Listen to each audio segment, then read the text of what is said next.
Hello! Welcome back to Wandering into Wellness. We have a treat for you today. Well done! I know, wasn't that good? A pun. That was really How good. rare from me. Can we nail some puns with this one? Possibly we can. Who knows? So this podcast is called Treat Yourself Better. As if you weren't sweet enough. I know. It's time. You're not going to stop me. Okay, so we wanted to do a comparison podcast where we look at typical things that we might have in our households as treats, so that we might see around as treats, and do a kind of like for like swap, healthy versus typical. Why did we want to do that? Why do we think that was useful? Because, well, the time of year, a lot of you and us are coming back to routine. And I think every time when we get to autumn, September, we tend to set in place or set in motion a pattern of eating, a pattern of lifestyle and habit stuff that tends to persist at least until kind of next spring or summer, doesn't it? And then we kind of like break all our patterns up, do our crazy summer holidays, dietary stuff goes out the window sometimes, and then again back into autumn. And it's a time, I think, for us, particularly because a lot of kids are going back to school, and there's a lot of restrictions in terms of what you can and can't bring to school, but also those restrictions aren't based on health at all. Really, most of the restrictions are based on arbitrary, whether one kid in 400 has a peanut allergy or these sorts of things. And for us, it's a really important thing to help you guys hone in on what are the valuable credentials to put against the types of snacks your kids are going to have, the sorts of things that you can call treats that they can actually eat and indulge in without you going, I've given them one of those again. Yeah. And treats, it's kind of an interesting thing, isn't it? Because I think we often have this idea of all treats are bad, don't have any treats are terrible, and don't let your kids have any treats, and there's kind of an element of that because obviously there is an obesity crisis that's going on, and sugar is a massive thing here. But also you run a health food store and there's loads of treats in your store. It's full of treats. So does that mean they're all bad, or why would you have treats in your health food store? Well, I think that's what we're here to kind of unpack, right? Mm-hmm. Isn't it? So as we go through, hopefully, our selection of either this or that, as you'll see, there's a lot of shades of gray between what's good and what's bad, and maybe that the value systems that we have around calorie counting, around pure sugar values, these sorts of things actually rob us of the kind of the ability to actually analyze and understand what's good to put in our bodies. And I think I don't love the nature of the term cheat days. I don't think it's good for us to think about guilty pleasures, but I do think it's important that we treat both ourselves, and there's an expectation that our kids are going to get treats. There's no way you can live in the modern world, I think, in the comparative sense that everyone has, he got that, where's mine sort of vibes, and particularly with kids, but even for adults, where you're not going to have to at some stage step into the fray and go, okay, well, you can have this, but you can have that. And so this is to help you to untangle that, still give the treat, but have a no guilty conscience in there, and to know that you're actually doing something maybe that's actually better than giving them nothing. And that's an important step. If it's kind of either nothing or treat, then at least if the treat could be something that's positive, maybe, and maybe the sugar isn't all bad, then cool. Yeah, I think it's a minefield. I think as a parent myself, even knowing stuff about this and obviously learning more and more the more time I spend with you, it's still, you kind of get it's like a minefield. You're I shouldn't give them too much sugar, but is it better to give them normal sugar, or should I go to agave syrup, or is dates better? Maybe I just stop with dates, but then is 3 dates more than just 1 teaspoon of sugar? Yeah. You just get into this thing. And so I guess for me as a mum, especially going back to school, it was okay, it would be really useful to take the kind of top things. So we've chosen cereals, ice creams, crisps, chocolates, and fizzy drinks, and go, okay, well, if they're going to have those, here's a typical one, and here's the one that you recommend, so that at least parents can go, okay, let's just make a choice. Let's clear away all of the dust. And it's not me recommending something. It's just me hopefully helping you guys to understand when you're making choices, which won't be all the choices I've made here, but just to think about what am I actually assessing this on, what value system, what am I looking for within any kind of ingredients or whatever. Yeah, the criteria, exactly. Okay, so let's start with cookies, because we're having tea and cookies, classic. And we have chosen the ultimate classic cookie, the Maryland chocolate chip. Everyone remembers, of our generation, growing up as a teenager, every household had these, and it would be tea time, you're watching Friends. And having your Maryland cookies. It's such an era, isn't it? Well, I mean, I grew up with macrobiotic sweets, so I had friends with macrobiotic sweets, but I still have friends on telly, so that's great. That's true. But yeah, for sure, it was iconic every time I went to a friend's house, Maryland cookies. And the thing was, you didn't, as this is the critical part with this, you didn't tend to just have one cookie. Did you ever? No, you did not. They made them small enough that you never feel like you've had a massive amount in one cookie, and probably your parents don't feel like you've had massive amounts if you're giving them or whatever. But the trick is in that you end up having way more than you probably would otherwise. This is not about me calorie counting or being skimpy about, only have one biscuit at a time. What is it? A moment on the lips, a lifetime on the hips. It's not about that. It's about like looking at, so what these manufacturers are doing in order to essentially hoodwink you into thinking that you're getting less sugar than you are. Because they have assessed in here, you have a per 100 grams valuation for all of your macros, your energy, your fats, your carbohydrates, your sugars, fiber, protein, and salt. And then you have a per serving. And this is what's happening. Now in the United States, it's way worse. In the United States, you don't have to give a per 100 grams value anymore. You only have to give a serving size value of nutritional information, which is so wrong. Because they can say the serving size is this or this. They can say, well, listen, the serving size is only 5 grams. And there's nearly, and people just glance at it and go, there's nearly nothing in it. Cool. So that's the problem here. They say that with that voice. With that nasal twang. Hey, I come from this one specific place in America. And Hey, so Ed. I only talk through my nose. Hey, Ed, let's get the Maryland cookies. From Maryland, possibly. I don't know. Oh, yeah. Shoot me down if I'm wrong. I know I'm wrong. So in this case, so the Maryland cookies, interestingly, the sugar content percentage-wise, 33 grams versus 27 grams in here.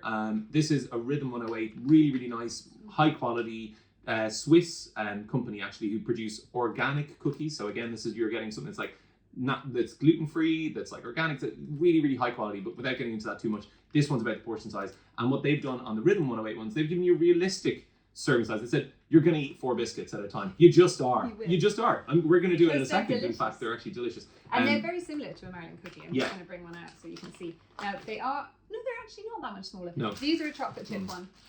These are a double chocolate chip. So the biscuit's chocolate and there's chocolate chips in it. But it's a crunchy cookie, just like a Maryland is. It's like literally the same it's size. Literally the same size. Okay, Look. but Maryland are telling you you'll eat 2 of these at a time. Bullshit. These guys, they're telling you you're going to eat These 4 at guys a are time. like, you're going to eat 4. Yeah. And this is how much you'll get in 4. Exactly.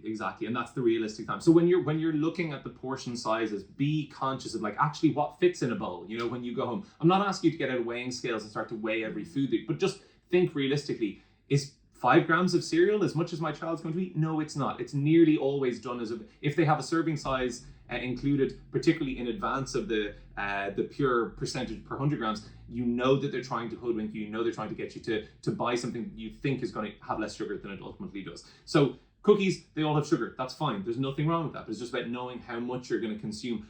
Even on top of these guys, we have another brand called Nairns. And what's great about Nairns is they have portion packs inside the box. And you're like, cool, you're not going to open a second portion pack because there's only 4 inside each one. Or not, there's enough rather in that 4. You kind of get through the 4 and you're like, I'm kind of done. That's portion packs. So the lesson from this is when you're looking at the macros, if that's something you do, look at the 100 grams macros, not the portion size macros, so that you have like a consistent notion of everything. Something you can relatively evaluate from one to the next. Okay, exciting. Let's go for chocolate. Wow, interesting. That was swervy. Okay, so we've chosen your standard Cadbury's Dairy Milk. If you haven't heard of Cadbury's Dairy Milk, you obviously aren't alive anymore, you're not breathing. What you definitely haven't heard of as an alternate is Vivani. Vivani, really good quality, organic German chocolatier. Cadbury's Dairy Milk, owned by Kraft Foods, one of the, I think that Kraft and Lay's, like two Nestle. of the, Kraft, Nestle, and what's the other one? Lay's or whatever they're called. Those are like the 3 biggest food companies in the whole world, and it means that they're basically not involved in human nutrition. Whoops! It means they don't care. It means that they're responsible to their shareholders, not to what goes in your mouth. They're not responsible for giving you diabetes, not responsible for making your kids go bonkers to want some more, all that sort of crack. So they are responsible for it, but they don't feel responsibility. Well, the problem is they aren't held responsible. There's no accountability whatsoever. And in this case, the comparative is this guy is non-organic and this guy is organic. So what does that mean? So organically produced cocoa and let's say non-organically produced cocoa, you have pesticides that are used to control weed growth. The pesticides that are used reduce the amount of labor they have to use on the farm. They increase usually the cropping amount as well. They'll use cheaper varieties of cocoa that also crop really heavily, Forastero, these sorts of ones that are like just giant basically tasteless cocoa pods. That's not true, but like, you know, less tasty cocoa pods. And then the pesticides will leave residues in the ground that will poison the local groundwaters, that will poison the children and the other people who are living there. They'll kill off local habitats. They'll kill off like natural dynamics and the ecology of the area in which the cocoa is grown. So they create monocrop agriculture, which is really toxic for the world, not good from a sustainability point of view whatsoever. And also then that there is at least some truth to organic to non-organic foods having pesticide residues that are going into your body. Now, when you look at pesticide residue testing done by the European Food Safety Authority, the EPA, the Environmental Protection Agencies in the States and in Europe, what they're going to be telling you is that the level of pesticides left in this bar when they go in your body are too little, too low to even reach a threshold where they could cause you harm, even if you ate them all day, every day. And that's true. But the problem is, or that might be true, let's say, and they also, so two problems. They don't do long-range analyses. They do short-range analyses because it costs them too much to do long-range analyses, and because the companies that make these things also buy them off so that they pay for the studies, or they lobby the groups and the bodies that are responsible for controlling the pesticide residues and doing this testing, like the EPA. Unfortunately, huge percentages of their income, the people who work on those boards, are given from these sorts of companies. Yeah. So the pesticide residues, they'll tell you that it's never going to be an issue in your body at the level of pesticides that's left there. But what they don't do, because unfortunately the world of science has not really achieved a way of testing for multiple inputs in the same study, and so they'll only test for one pesticide at a time. What they won't do is say, okay, there's pesticides on your apple, there's pesticides on your cocoa, there's pesticides in your coffee, there's pesticides in your wine, there's pesticides in your sweet potato, there's like on all the things, and those are all going into you. Not only is it increasing the amount of pesticide in your body, but it's this crossover between from one pesticide to another that causes effects that we don't really know, but we understand that there are species of frogs that change sex. There are like all sorts of weird stuff that happens when these pesticides end up in the groundwater over long periods of time. The accumulative effect in your body, which is the same as the accumulative effect in any environment, is the damaging thing. And it's this polychemistry, polypharmacy of having like multiple different types of pesticides, insecticides, all sorts of different chemicals used, that is the big problem. So that is why we understand that, particularly with cocoa, because you're dealing with an area of the world that's particularly poor, that's really poorly regulated as well in terms of organic agriculture, these sorts of things, or regulatory controls over any standard of agriculture. So that's a big one to kind of consider.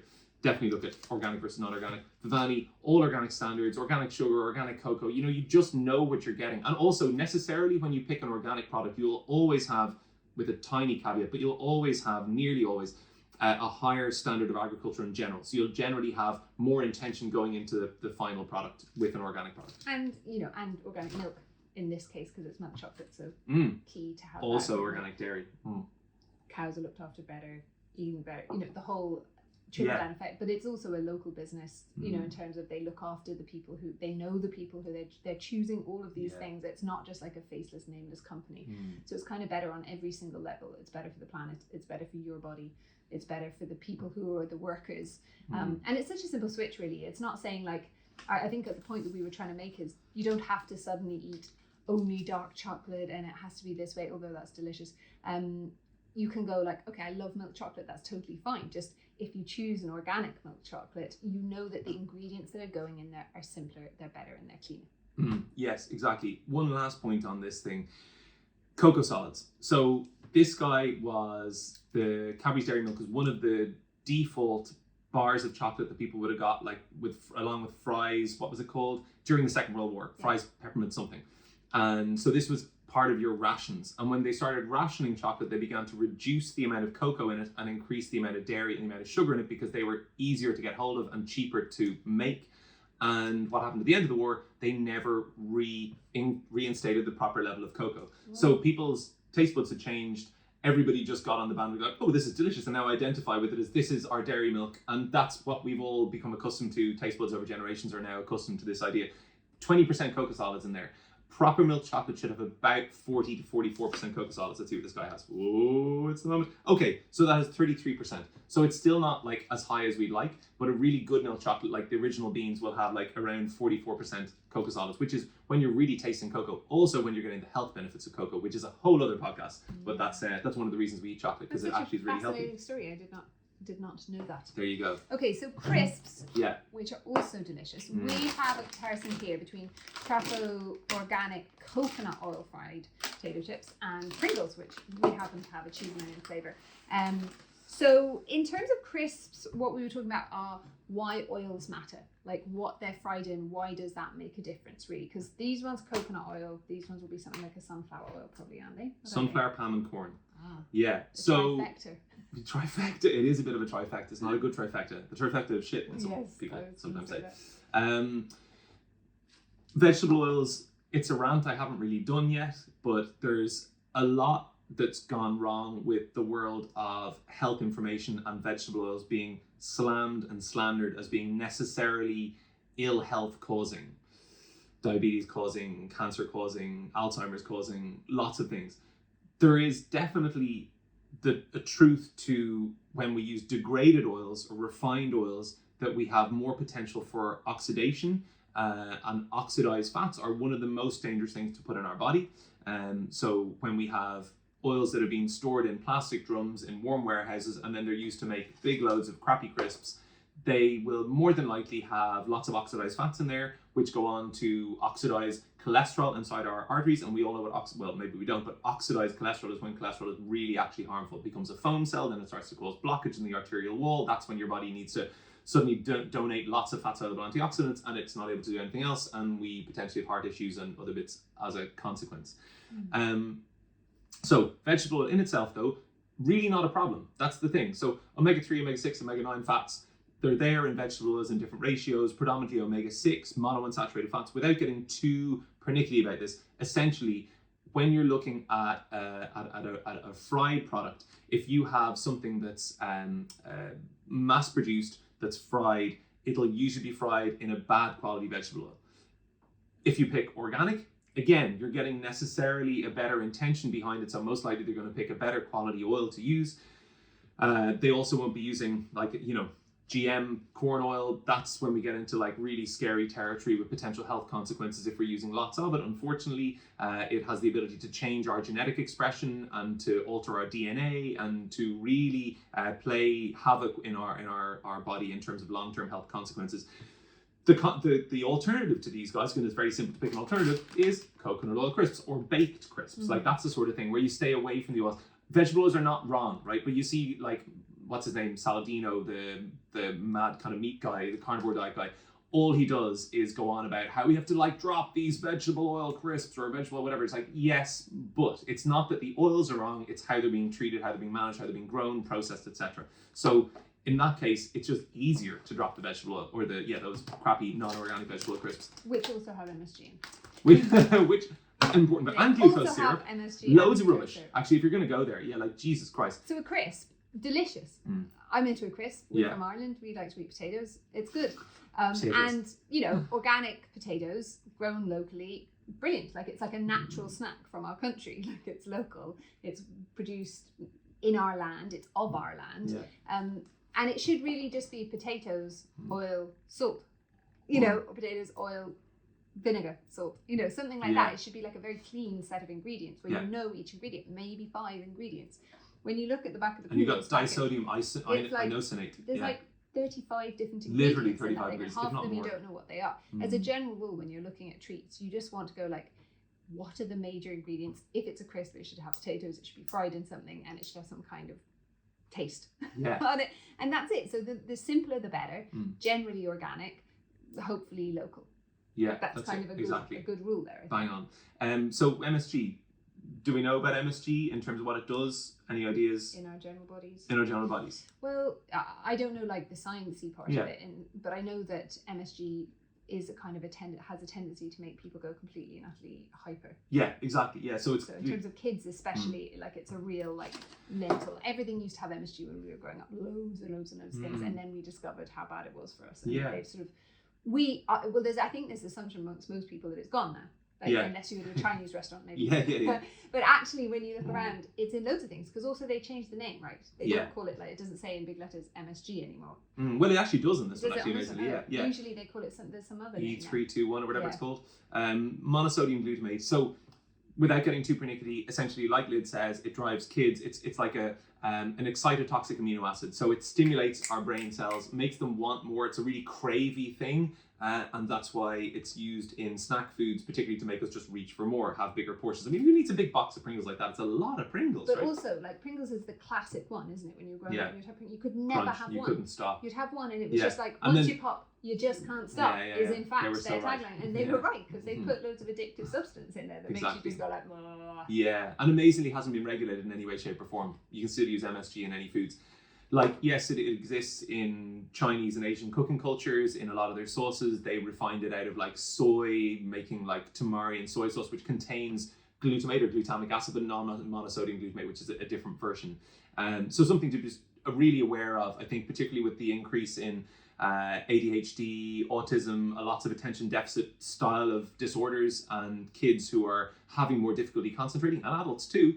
This is the stuff that's going to drive you BATSHIT.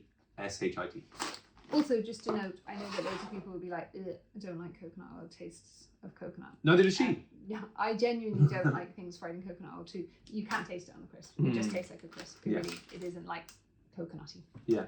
Notice I managed to stand that pack up. I was impressed. Look at that. Impressive. Okay. So, Next. Coca-Cola, iconic snack. It's really tough to have a pack of Coke. So I haven't eaten in McDonald's in 23 years. I get cold sweats when I'm touching some of this shit. That's how odd I am about it. Because for me, this brand is like, it's a bit like our Barbie rant. I have like I get pretty ranty about it. I feel like this has done so much harm to humans as a brand, and it's so insidious that people still carry it around, and it's still on sale everywhere at the front counter of every supermarket and every convenience store. If they're still sponsoring lots of sports things, like there's so much wrong with how this has become part of our culture. I also love the bottle. I love the old ads, and there's so much. The Christmas one with the Santa. Man, I'm torn apart. But anyway, I'm not going to be torn apart. The holidays are coming. I know. It's always the season. Anyway, 'tis the season to reconsider Coca-Cola. Coke is not necessarily bad, kids. Yeah. So it's actually delicious. This is not delicious, actually. Have you tried this one? Not Coke Zero, but I used to be a big Coke fiend. I did used to drink Coca-Cola. Say that again? I know. I used to have Coke with ice and fresh lime in it, and it was delicious in the summer. You'd be like, nice. And then I tried it again, not that long ago on holiday, just to see, maybe I'll try it. It was disgusting. So disgusting, medicinally bad, sugary and gross. Okay, horrible. But a lot of people out there aren't thinking it's medicinally bad and sugary and gross. They just think it's delicious. So we have to convince them on other principles. Okay, true. I'm just saying.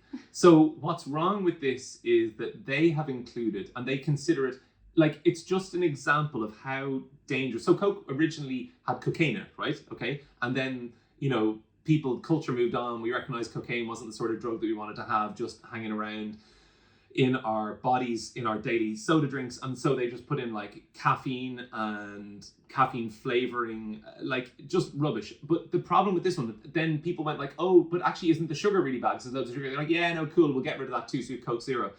What they've put in is aspartame and asulfame potassium, asulfame K. Aspartame since my parents were in business, they've been shouting about the health damages, the potential damaging effects of aspartame, the potential cancer-causing effects. And only, I think 3 weeks ago, finally, the European Food Safety Authority said they've classed aspartame as a class 2 carcinogen, which means that it is not definitely going to cause cancer, but may cause cancer. Not possibly, it's more than that, but may cause cancer. So it's a class 2 carcinogen. A class 2 carcinogen that we all have at the front of our supermarkets. I just think we need to reassess our culture. What the F is going on with that? Because it's also, the thing is that this is seen as the health version of Coke. So people who are into Coke are being sold the idea of Coke Zero. Oh no, I don't drink Coke. I drink Coke Zero. Whether you're on a diet or whether you want to be more health conscious, everyone chooses Coke Zero. Yeah. Because we've this notion of sugar free, because sugar is the devil now. But actually, not true. If you wanted to give your kid, Finn, your imaginary kid, here's sugar or here's a sugar-free product, you would always take the one with sugar in. Yeah, the natural sugar. And also I'll then go and get him to run around in the garden because he has what's called leptin, and leptin is our body's hormone that helps to trigger the shedding of calories through vigorous physical activity. That is why kids go crazy bonkers when they have sugary drinks or when they have a load of Smarties or whatever it is, because their body knows, whoa, I've just got this excess energy, I'm going to go use this. Over time, that leptin metabolism wears down, and actually they've shown in the US as a result of having like there's a really interesting thing on this called what's it called? I'll get the name for you at the end. But the essentially a study where they looked at kids having Coke and other sodas in their bodies for over a period of like 10 or 12 years at like a liter a day or whatever it is, or just under a liter a day. And their leptin metabolism had eroded to the point it was something like the equivalent of a person who was 65 from 50 years ago, because their body just had essentially had a lifetime's worth of erosion from the sugar from soda drinks. The worst part is within that, the aspartame has actually also been shown to cause diabetes through another mechanism, one which I can't remember, can't explain to you now, but there's an amazingly insightful study, again we'll link to it in the show notes, that actually gives you a real understanding of like actually how aspartame also causes diabetes. So we're not like, it's not just causing cancer, it's actually doing what we used to do with the sugar and also causing cancer as well. I'm like, what? Okay, so time to drop Coke Zero full stop out of your life. It's fascinating though, isn't it? Because what you hear as a parent is people go like, I might go, I just don't want to give sugar. Like, I don't want to give my kid loads of these sugary stuff at a party or whatever, because he'll just go mental and he'll be a nightmare at the party. And then people go, yeah, my kid just doesn't, I'm really lucky because my kid doesn't go hyper with sugar. We're so good. Look at those kids. They just eat the sugar and they're grand. As it's like a positive. We see the kids who aren't going mental from sugar and we go, he's such a good kid, isn't he? But actually, like what you explained to me, it was so interesting and it was so kind of gratifying as a parent to go like, oh, actually, the fact that he's going mental shows me that A, his body isn't saturated with sugar, and B, that his body's having an appropriate response to that sugar mechanism, as opposed to like he's had so much sugar that it's just like, okay, not even reacting anymore. That's it. So Coke is out and the Whole Earth Cola is in. It's got 8 grams of sugar per 100 mils. That's loads of sugar. This is a treat. Like, this is not a daily drink for me at all. And usually we'd share one of these and have it with loads of lime juice and maybe some soda water as well. But this is like an organic whole food treat. So that's the thing to rewire our brains onto. So even this can is too large. Ideally, it'd be cool if you had like a 100 ml can, wouldn't it? That'd be great. Then you could get it like 3 grams of sugar. You'd still get all of the satisfaction of that thing, but you're not gulping, nearly half a liter of sugary drinks. Yeah, organic. Key factor. Let's go for cereals, because cereals are something that most kids these days start their breakfasts with. And start the breakfast with. What they end the breakfast with? Nobody knows. Even more sugar. Coke. No. Start their days with. And I don't think we're saying like it's great to have cereals. Certainly at home, my kid has cereals sometimes as a treat, but it wouldn't be like a daily breakfast thing. And I don't send him off to school going, yay, he's had a super breakfast when he's had cereals. But I also don't vilify them and go, you can't have any cereals ever. Especially once there are really good healthy options out there. But most kids, that is their thing. They start their breakfast with cereals. Right? That is, I think that is kind of a standard. It's very difficult to get kids away from the idea of sugary breakfast cereals. And this is showing you a comparison of a whole food version of that and a non-whole food version. So what has happened here with Kellogg's Cocoa Pops is that they've taken essentially a really nutrient poor grain, rice in this case, and they've built a cereal around it. And then because there's so little nutrients left in the base material, they then had to add back in synthetic nutrients just to make you think that your kids are getting some nutrition from the breakfast, which they're not, because they're using synthetic nutrients at a very low level, the minimal level to prevent deficiency diseases. It's not going to keep them healthy. It's not going to make them healthy. It's not going to do anything good for them.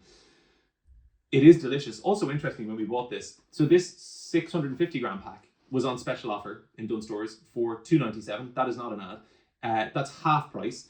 The 450 gram pack on the shelf below was nearly double the price of this one at 50% off. So it shows you how little it costs for the companies to produce this. There's nearly no cost inside this box that isn't the packaging. Like, the actual price for them to produce what's going on in your Cocoa Pops, in your more than half a kilo Cocoa Pops, they're making a good margin on that $2.97. I promise you, they're not selling it at a loss. And that means that there's absolutely no money gone into the food that your kids are eating. The alternative to that, and this is still sugary, right? So this is like 15% or 17% sugar. This is 15% sugar. It's not much less. If we get down in our breakfast to like 10, 11% in granolas, we're doing really, really well.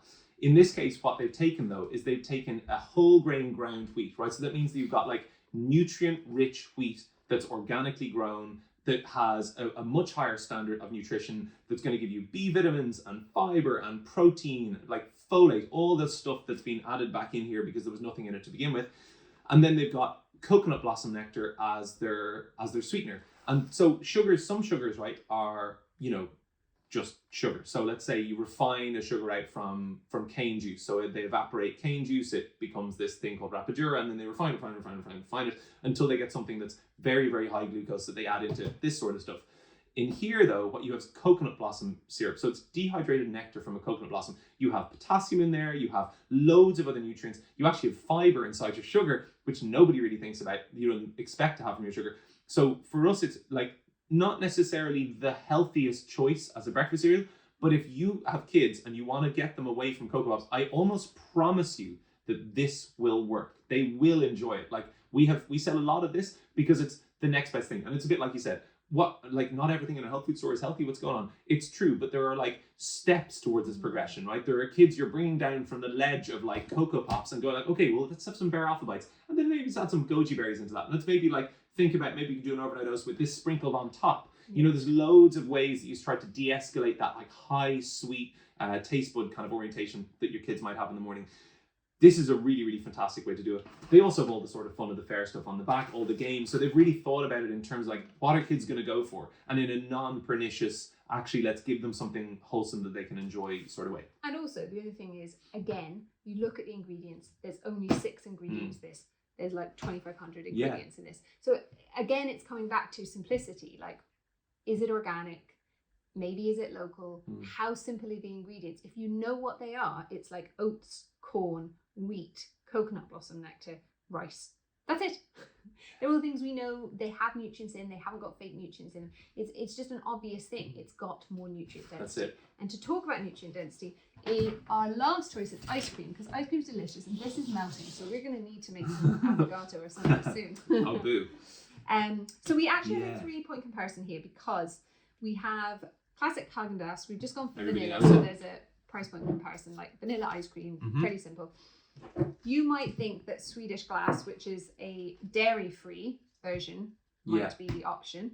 Or we've got another dairy-free option, Buja Buja. So people often now are going like, well, dairy's rubbish. We shouldn't have dairy. So we should be vegan to be healthy. We should be vegan to be healthy, which we don't believe is true. No, it's just not true. Certainly not in this case, as you'll see. Certainly not in this case. But, it's about like, where are the products from? Are they produced really well? Are they whole products? And whole milk, organically produced, know the cows, know the farmer, just good for you. Yeah. Vast volumes of it, maybe not. If it's like mass produced, non-organic, definitely not. Definitely no, really not. So what we want to think about, I guess, with ice cream is the nutrient density of what you're eating, right? So in a Haagen-Dazs, tell us some nutrient situations. So our Haagen-Dazs, what have we got? We have vanilla dairy ice cream that contains fresh cream, 39% fresh cream. That's a good sign. That means you're going to have lots of good fats, lots of short chain fatty acids. Condensed skim milk, not the best, but again, we can live with it. Sugar, water, egg yolk, vanilla extract, and that is it. I'm not against what's going on there. I think probably this company is a bit too big in order to be able to provide you with really, really good quality dairy. And they're not making any claims towards being healthy for you. And that's cool. That's fine. It's Haagen-Dazs. It's real. It's indulgent. That's fine. Like, fine. I don't sell it in my shop. And I won't. And it doesn't have any standards towards trying to be a healthier alternative.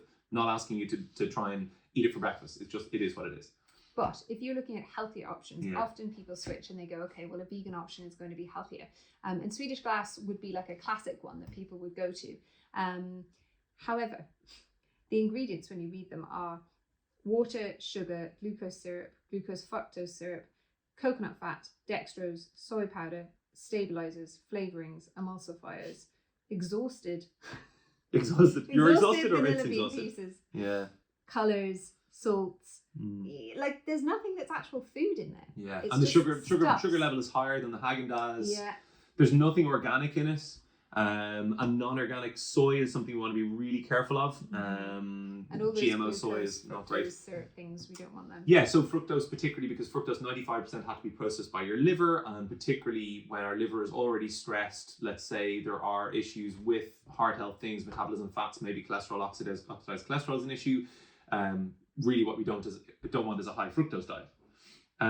So really this is a bad choice. You can, like, I sell it, I'm talking honestly now, I sell it, I'm not going to stop selling it. There are people who are committed to using Swedish glass as part of the vegan diet, and I provide options for them, but I'm also going to look and show them this that's alongside. So what's alongside it is Buja Buja, which we love because it's all organic and it's got 4 ingredients: water, cane sugar, cashew nuts, and vanilla extract. You have loads of nutrients in those cashews. You have, yes, again, it's, what is it, sugar-wise, 17 grams of sugar. So it's still a treat. But what you're getting in there is like well-produced, like carefully produced, carefully curated, careful agriculture, essentially, which means that you're getting like better for the planet, better for your body, and something you can enjoy that's delicious. It's not cheap either. We shouldn't expect good treats to be cheap. That's one of the things that we've sort of got missold on. Like by getting our half-price Cocoa Puffs, you go, cool, that's cheap food, that's nice and treaty, that's fine.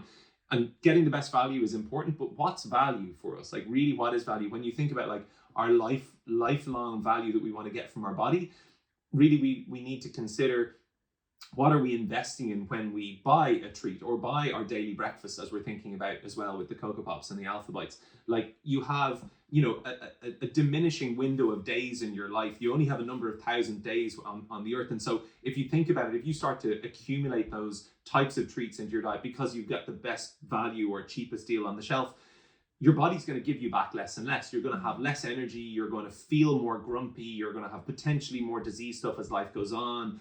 All that sort of stuff starts to put pressure on our physiology and our biology. So making choices like this, it means maybe you're not having ice cream 5 nights a week, but when you're having it, it's good for you. And looking forward to treats is half of the fun, right? Scoffing down treats is not actually where the fun is. Kind of, ooh, Friday night is treat night, whatever it is. I think that's a really nice kind of reframing. It's what works for me anyway, personally, in terms of how I deal with my own sweet tooth, my own want for treats in all sorts of ways. So to recap, we were looking at, when you guys are choosing treats, the things you want to think of are, is it nutrient dense?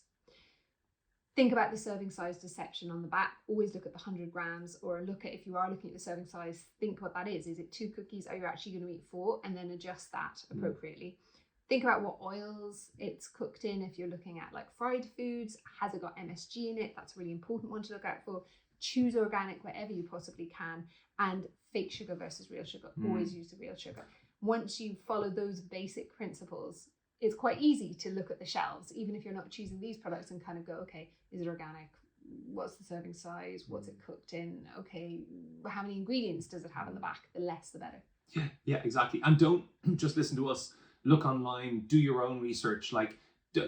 Just because companies out there have scientists that are doing work to tell you that things are good or bad or indifferent, all of the science you're reading is going to be sponsored. There's special interest in all these things. And actually, the guy I was thinking about earlier on, Robert Lustig, he's one of the very rare exceptions to that, where all of the research that I've seen of his that he's published has been very much independent science, where he's willing to go up against the big boys like Coke, which is not popular. You won't find a lot of scientists speaking out against what they're doing in their nutrition. And they have nutritionists, they employ teams of nutritionists to do what they do. So you have to look behind that a little bit. You have to get involved in understanding what's going on here in order to be able to look after yourself. You can't trust the companies who are selling you stuff, or even largely can't trust science in order to be able to make the best choices. Don't trust me either, but trust yourself. You've got a nose, you've got instincts, you've got eyes and a brain. Go and do your own research. Yeah. Okay, so that's it. That's our roundup. Tell us what you would like us to talk about next. Are there some other swaps? Are there some other simple things? I know our water one went down really well. People understanding how much water should I actually drink? What does caffeine do in terms of our water content? Yeah. What are the things, the kind of health myths that you'd like us to bust or to talk into? And please like and subscribe. I know people always say it, but it really does help more people to hear our content and it to get pushed higher up in the ratings. So we would be very thankful for that. Absolutely. Last thing is just to say thank you very much to our sponsors, Clear Light Saunas. My life radically improved about 5 years ago when I put pile of savings into buying an infrared sauna, and I've never looked back. It's really something that adds to my quality of life massively, and it's my health insurance. It's my health insurance policy, because I know when I go out to that sauna, I'm taking time to disconnect from the stress of my day. I'm bathing in infrared light, which is helping to calm and soothe inflammatory processes that are going on in my body that are building up throughout our lives as a result of all the things we're eating and all the things we're doing. I also know that I'm getting the benefits of heat and sweat is a powerful detoxifying agent, a great thing to help to tone our cardiovascular system, particularly if you are worried about heart health in the long term, cholesterol, etc. So Clearlight, come along, talk to us. We'll give you discount codes, and we'll give you the education as well to know how to use yours, why I use mine, how I use it, to get you giddy about red light. And also, thanks to ourselves for our fantastic clothing brand, the wanderingintowellnessproject.com is where you can go and buy all your organic merch, no pesticides, nutrient-rich merchandise that it is. And that's locally sourced. Yeah, locally sourced, nutrient-rich merchandise. And so we partnered with a Bulgarian artist, Irish printers, one of the top textile manufacturers in the world to ensure health for the planet, health for their workers, and health for the bodies that they go on in the end. They're really nice, really unique, tiny little run, and there's only a few pieces left, so come and find them on thewanderinintowellnessproject.com. And that's about it. Yeah, we'll see you again soon. Thanks so Bye, much for bye. listening. Bye.